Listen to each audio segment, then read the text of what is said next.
gang, how's it going? So welcome back to week 2 of our habit change series here at Rossell Fitness.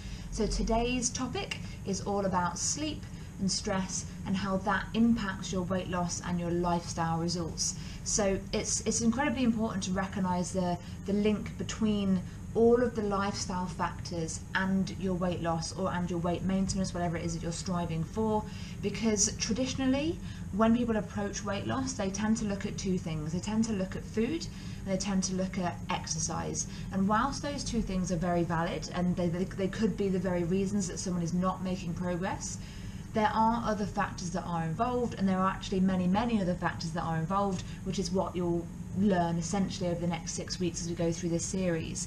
So it's quite prudent, I feel, to start today's episode off with a discussion about the modern day lifestyle centered around our screens, our mobile phones, our laptops, our tablets, our devices.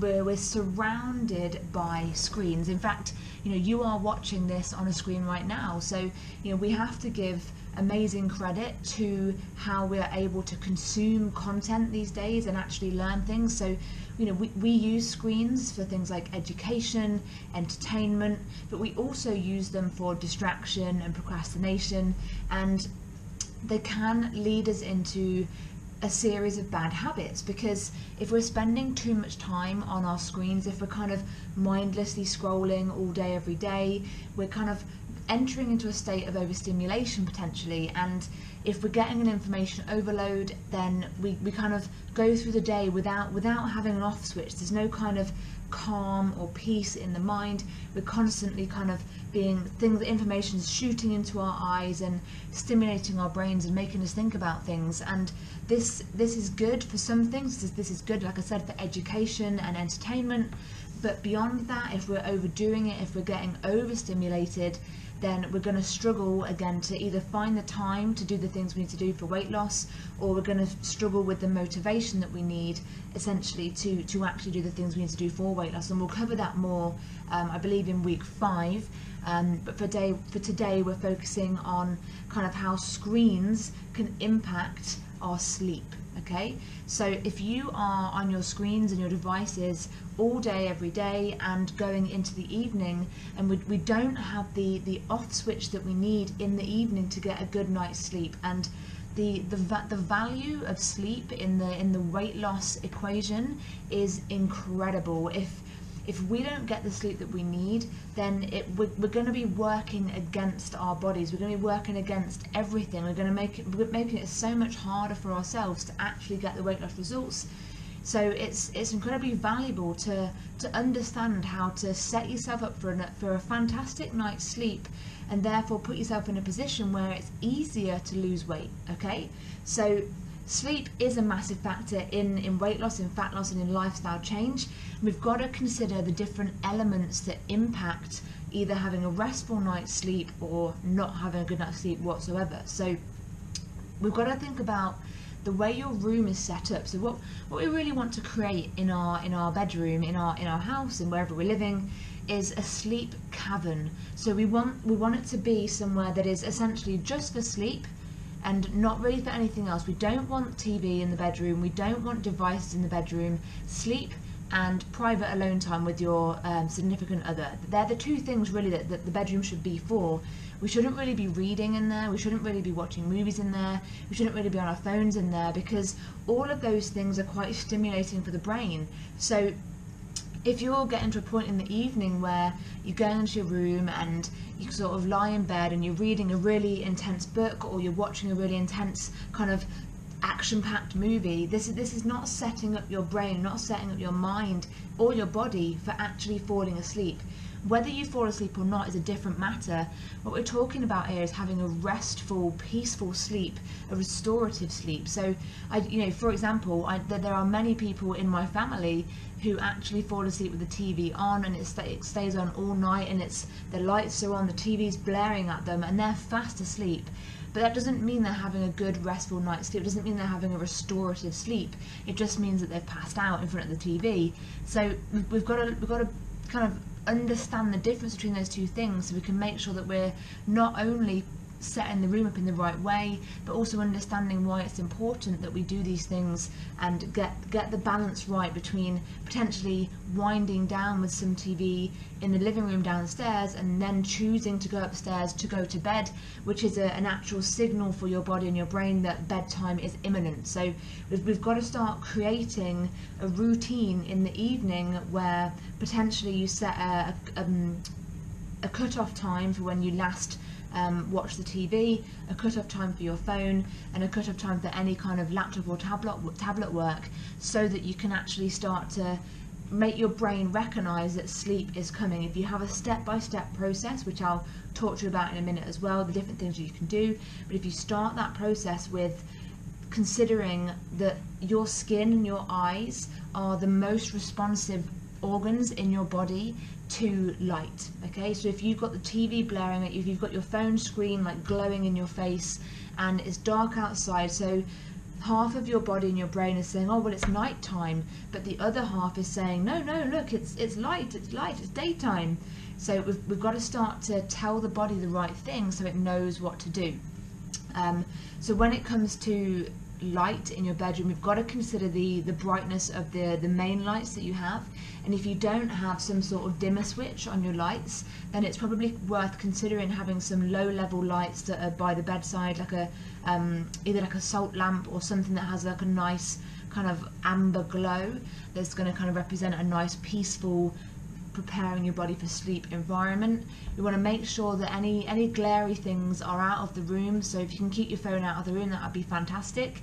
If you can turn kind of alarm clock, you know, if you've got the digital display on your alarm clock, or the red light on the TV, the standby TV, if you do have a TV in your room, that is, you know, if we can block any of these flashy kind of LED lights and things that are just going to be lighting up the room, then that is what we're going to have to do. You know, in my bedroom at the moment, I do have a TV there. It's when I move house I won't have to have that, but at the moment I'm stuck with a TV in the bedroom. So what I do is I put my mini Bluetooth speaker directly in front of where the TV light is, so that it doesn't glare out at me in the night. The same with my alarm clock.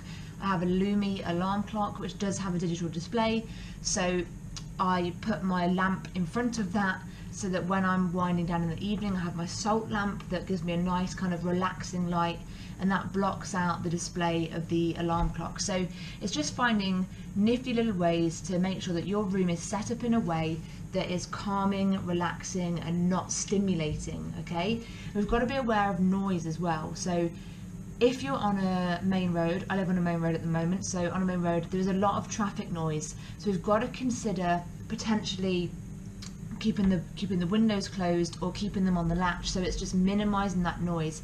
And the same for things in the bedroom as well. Devices in the bedroom, if they're making noises, it's got the potential to disturb your sleep, so it's just being aware of that, and potentially investing in a pair of earplugs if need be. I personally don't go with them myself, but it might be a way that you need to go, especially if you have a partner that snores, okay? If you've got a snoring partner and you're not willing to not share a bed, then it may be that either getting them into a sleep study to work out why they're snoring, or wearing a set of earplugs in the meantime to make sure that your sleep isn't disturbed. And on the subject of the street outside, actually, if you have a set of curtains that allows light to come in, it may also be worth investing in a set of blackout curtains or blackout blinds to make sure that, again, your sleep cavern is dark and relaxing, and it's not being penetrated by the street lights outside and car headlights that come past the road. So just making sure that from a light point of view and from a sound point of view, we are covered on the sleep environment front, and making sure that we're feeling good about kind of that we go to the bedroom knowing that sleep is imminent. And the third thing on my list to consider also is temperature.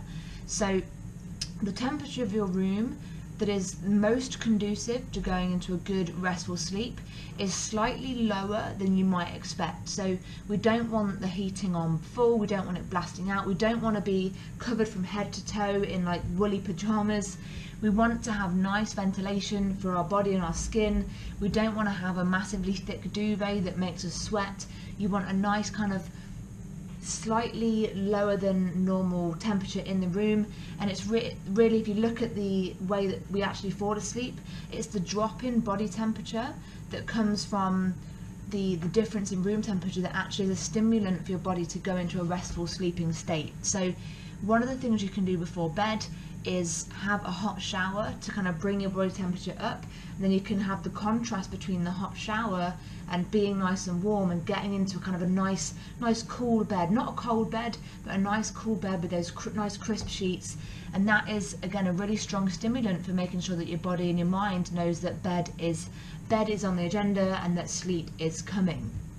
Okay, so essentially we need peace and we need quiet, and we need to be not stimulated. We don't need any extra stimulation, because we are overstimulated as a general society throughout the day anyway, and if we continue that on into the nighttime hours, then we're going to have a kind of an active sleep where we're not kind of descending into deep sleep, and we're not actually recovering physically and not actually recovering mentally either. So we've got to ask the question, you know, it's quite common to feel tired but wired. So we're exhausted in physically, but our brain is just going woo. You know, it's quite a common phrase, tired but wired. Are you on high alert? Are you anchored into a wakeful state? And if you think that this is you, then there are some, you know, the things that I've already talked about, and there's lots of other things that you can do that are very, very powerful to make sure you're preparing your body for sleep, preparing yourself to restore and recover throughout the night to have a better day the next day. So if your pre-bed routine doesn't sound anything like that, if your pre-bed routine is kind of stuff your face with biscuits and have a couple of beers and watch a really high action movie and then kind of try and just naturally fall asleep without changing anything, I want you to start to imagine how different your weight loss reality would be if you were living your life feeling calm, feeling peaceful, feeling clear, feeling aware, and feeling like you just have the space and the time and the energy to make better choices. So we've got to start to question how you're living your life right now.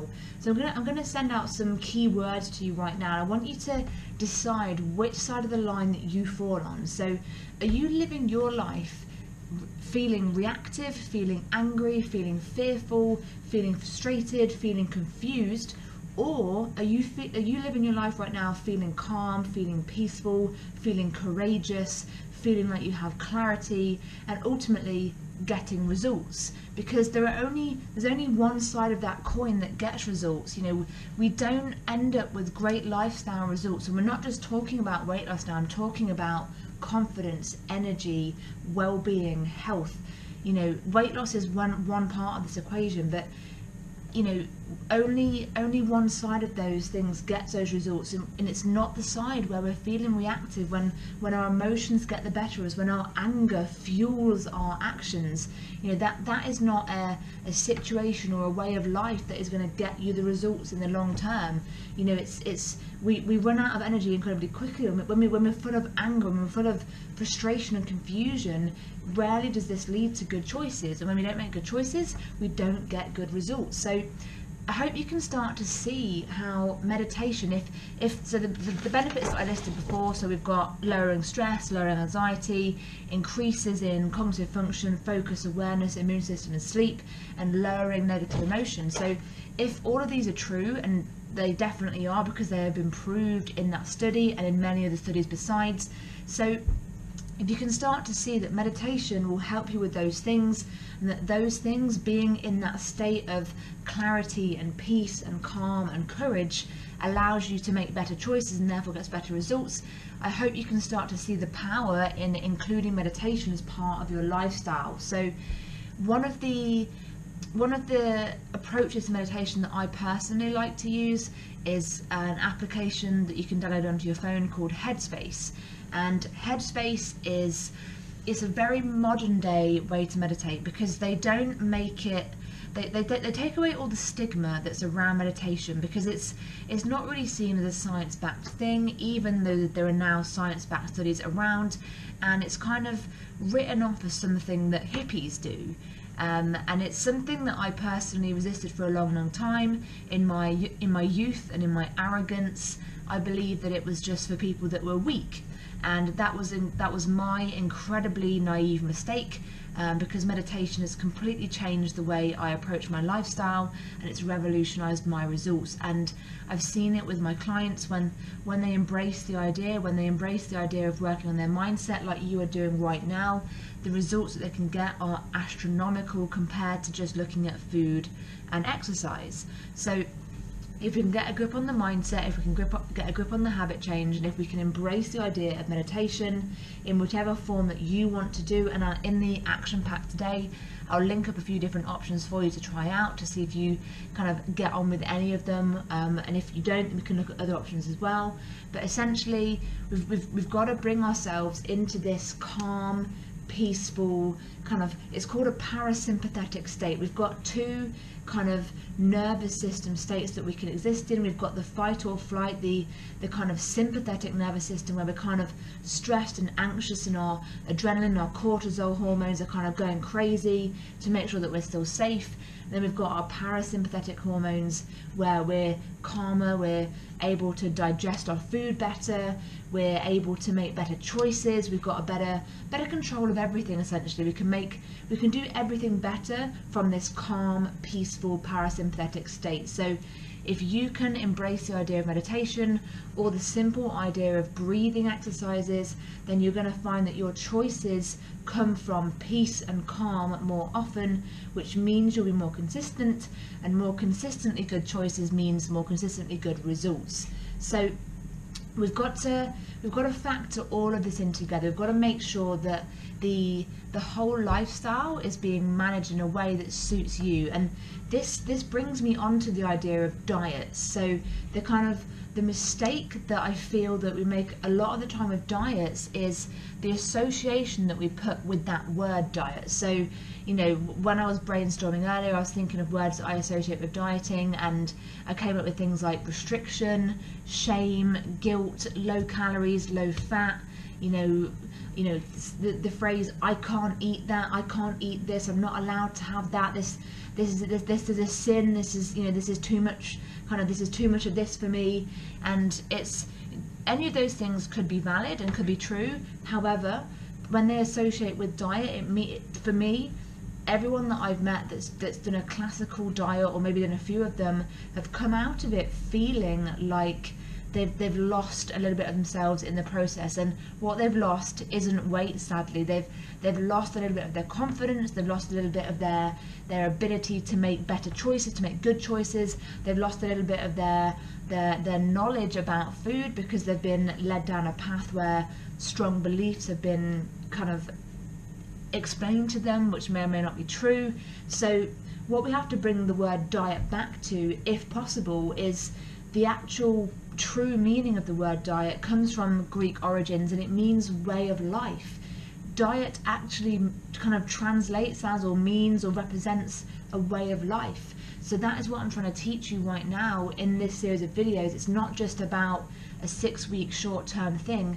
What I'm trying to impart to you throughout the 6 weeks, and especially today with the habits that I'm talking about regarding your sleep, is developing a set of habits, a set of guidelines that suit you for your life, becoming a way of life, and it becoming a way of life that actually serves you, and not a way of life that kind of pushes you down and makes you feel bad and guilty and ashamed and restricted. I want you to feel free. I want you to feel confident. I want you to feel liberated. And I want you to have the flexibility to enjoy your life and still get the results that you want to see. So, going back to that question before, what version of the life are you living right now? Are you living in that reactive, angry, fearful, frustrated, confused state?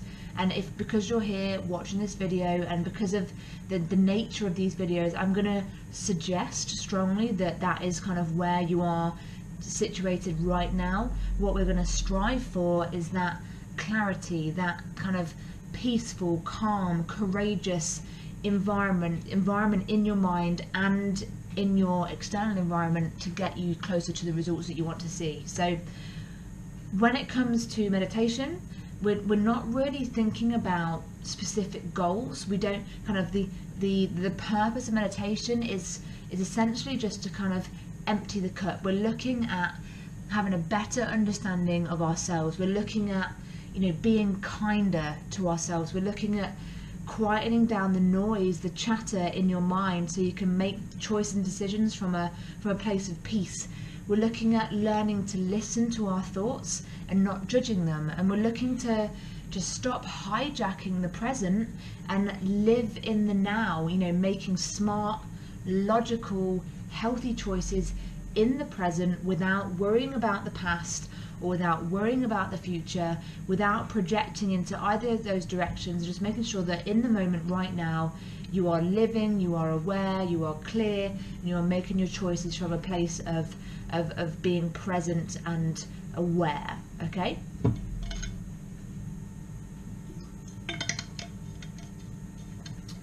So, coming toward the end of today's topic, I think it's important to recognize the strength and the power of your language, of your words, the things that you say to yourself in your own mind. So this for me goes hand in hand with meditation, because quite often when you meditate, thoughts kind of come across your mind, they drift across, and you sort of go, where did that thought come from? Why am I thinking about that? And it's meditation for me is not about not thinking.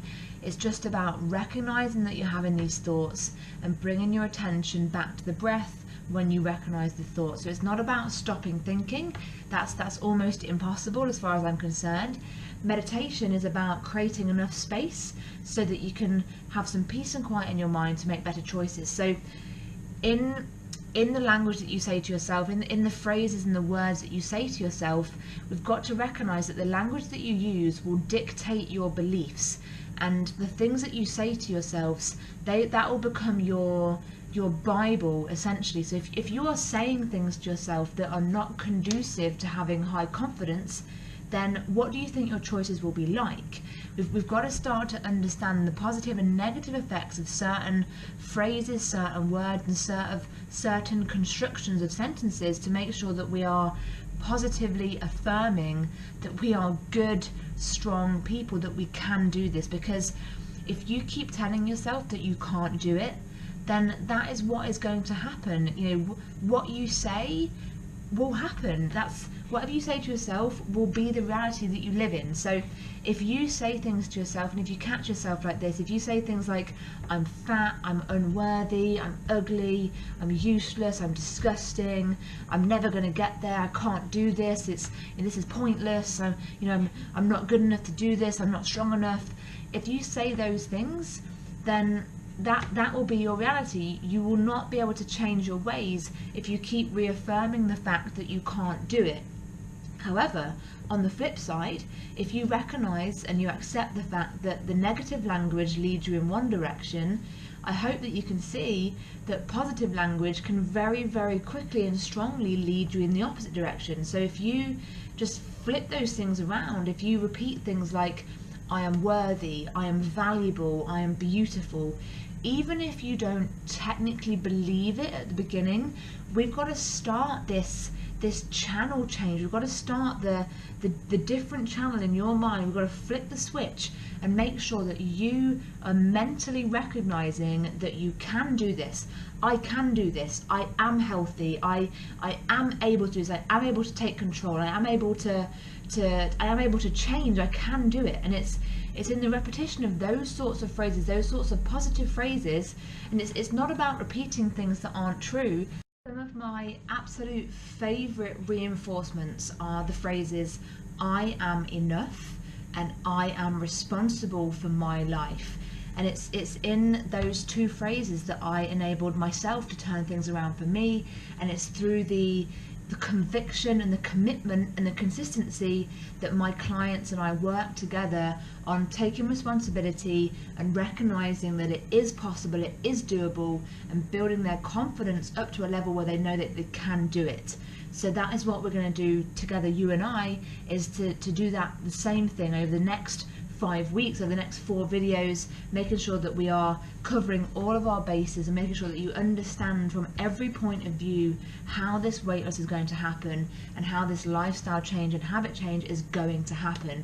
But it's, you know, this understanding and acceptance of the idea that inner peace, kind of feeling calm and clear and peaceful inside, is so strongly linked to fat loss because of the link between the way you feel, the way you act, and ultimately the results that you get in your lifestyle. It's, you know, if you are at war with yourself on the inside, if you are full of self-hatred, if you're full of disdain, if you're full of anger versus self-love, acceptance and peace, where do you think your choices will come from? If your choices from a place of hatred versus choices from a place of love, your choices from a place of disdain versus acceptance, versus, anger versus peace, it's a no-brainer. It's an absolute no-brainer, because you already know that when you are angry, frustrated and confused, that your choices do not lead you in the direction of weight loss. You know that because you are here right now in a position where you want help with weight loss.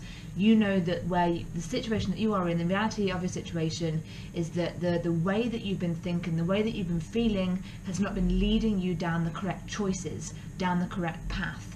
So we've got to start to change the channel, change the mindset, to change the habits. When we can do that as we go along, you will start to see the results just sweeping in, and the changes to your lifestyle, to your mindset, to your body, to everything, to your energy, your confidence, your happiness will be phenomenal if you can embrace the ideas in these videos and start to work on the homework and the action packs and get some good solid work behind you. So the homework for this week is to look at the action pack and make sure that you give meditation a try. And it's, set aside any dogma, any stigma that you have around the idea of meditation. And it's, Headspace for me is my favorite one. I'll give you some other options as well. But for me, Headspace is just about taking out 5 or 10 minutes of my day, giving myself the gift of time to clear my mind, to allow my kind of body and brain to sync together, and I come out of that meditation feeling a little bit calmer, a little bit clearer, and I'm able to make my choices, and my reactions are based on a calm, clear head, rather than kind of feeling anxious and angsty and frustrated and fed up and any of those negative emotions that don't lead us down the path of making good choices. So get onto the action pack for this week. That is week 2 wrapped up. I look forward to week 3, where we'll be talking about learned helplessness. With the lights on and without any sort of routine in place, then you are more likely to be falling into just a habitual but high alert sleep. So we've got to make sure we've got this routine where we're dimming the lights and making sure that the brain and the body are aware that darkness is coming, and therefore your circadian rhythm starts to sink in with that. Devices off, ideally sort of 90 minutes before you want to be going to bed, so your brain's got time to relax down and turn off its stimulation and make sure that it knows again that sleep is coming. And we can do any number of relaxing activities. Some of the most powerful ones are things like gentle stretching, gentle yoga, and meditation, which is what we're going to be talking about a little bit later on.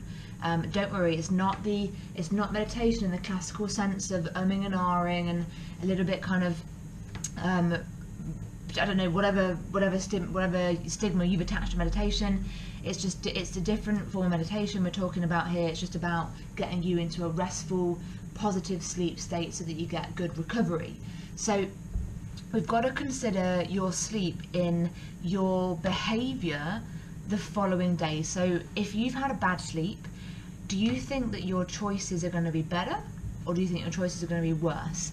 Typically, I know from my own personal experience, if I'm exhausted from a bad night's sleep, if I've got low energy and potentially high stress the next day, I know that I'm going to be picking up the caffeine, the sugar, eating more, my appetite will be different, my appetite will be worse actually, it'll be more kind of ravenous, and I'll be choosing to sedate my kind of, my brain fog, my fatigue, my grumpiness, my kind of, I'm just so tired, and I'm tired but I'm wired, and I can't get a handle on this sleep thing. Whatever those feelings are that you're feeling, we're typically going to be eating more the next day, our appetite's going to be out of control, and we're going to be making worse choices. It kind of goes hand in hand. If you've had poor sleep, if you feel exhausted, you're going to be tempted to pick up the caffeine and the sugar to kind of pick up your energy throughout the day, and you've got to question, is weight loss going to be happening in that kind of situation? And it's a very clear answer. The answer is no. Weight loss is not going to happen when you are making poor choices, when you are exhausted, when you can't be bothered to cook, when you just grab the first thing that you see, when you're jacked up on caffeine all day. And if you think about it as a cycle, if you have poor sleep the first night, you make worse choices that day, you pick yourself up with caffeine and sugar, you're more tired and more wired because the caffeine is keeping you awake in the evening, and then you have another bad night's sleep, and then it happens all over again. So it's very easy to get into a cycle of poor sleep because we know that we've got work to do the next day, or kids to look after, or whatever we need to do. So we kind of go, well, I'll just have a coffee to get myself through. I'll just have this chocolate bar to get myself through the day. And as this becomes a daily habit because we can't catch up with ourselves. We're kind of chasing our own tail when it comes to sleep.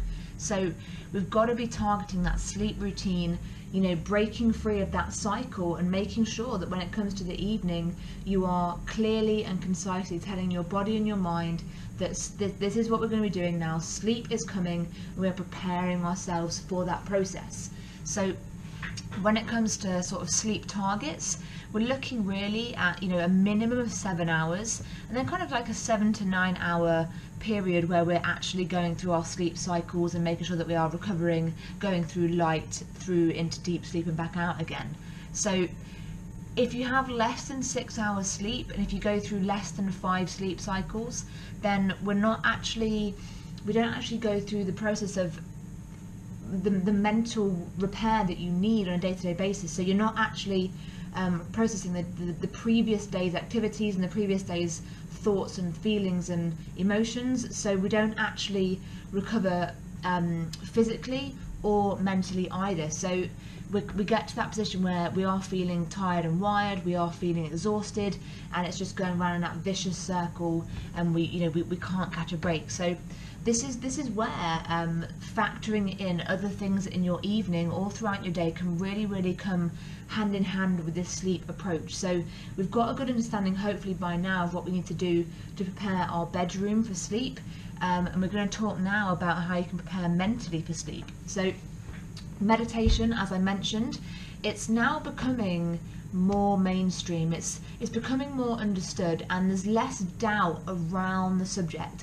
We know a lot more about it now. Science has begun to catch up with it, and there are now actually some actual science-backed studies to show the main health benefits of meditation. So there's a study by Sarah Lazar. It's a longitudinal study, and it kind of goes, they use brain imaging, and they use kind of an 8-week or a 6-week process to see how the brain changes just based off using meditation and breath work in that study. So what they found in that study was that stress was reduced, anxiety was reduced, cognitive function was increased, focus was increased, negative emotions were decreased, awareness was increased, immune health and the immune system was increased, and sleep was increased. So there are so many positive and now proven benefits to meditation. It would really be a miss of me to not mention it in this section of the. It's about reinforcing thoughts into beliefs and making sure that those beliefs feed into your actions. What do you think your actions will be off the back of believing that you are unworthy and fat and ugly? If you believe those things about yourself, then your choices are most likely to be the Ben & Jerry's or the pizza or whatever it is that your vice is. You're going to want to make yourself feel better, and typically we've learnt to do that through food. And if we can flip that around, if we can reverse that process, if we can start to truly embrace the idea that I can do this, I am able to change, I'm willing to do what it takes, I am beautiful, I am valuable, I am worthy. If you can have these thoughts, then you'll be much more inclined to make choices off the back of that that are conducive to your weight loss.